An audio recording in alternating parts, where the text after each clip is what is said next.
Nagsimula lang naman ang gulo nang dumating yung mga pesteng Kastila na yan, na lahat yata ng sinakop nila ngayon ng mga bansa, kung yun titignan, talagang napariwara.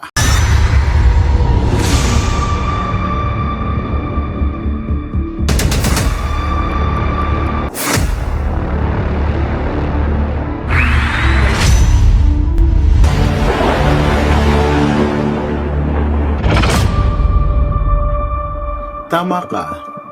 Kaya lang nandiyan na tayo sa kanyang kalalagayan ngayon.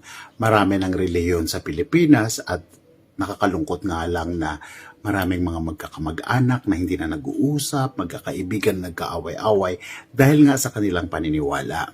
Pero tandaan naman natin na mayroon namang magandang nagagawa sa atin ang mga relihiyon. Nagsimula lang naman ang gulo nang dumating yung mga pesteng Kastila na yan, na lahat yata ng sinakop nila ngayon ng mga bansa, kung yun titignan, talagang napariwara, naging puro drugs, mga korap. At syempre, ang isa sa mga nauna naman talaga sa Pilipinas, bago pa ang mga Kastila, ay ang mga Muslim. Ang Muslim talaga isang napakapayapa na relihiyon. Yan talaga ang nagsimula sa Pilipinas na dati nating mga relihiyon nung araw pa.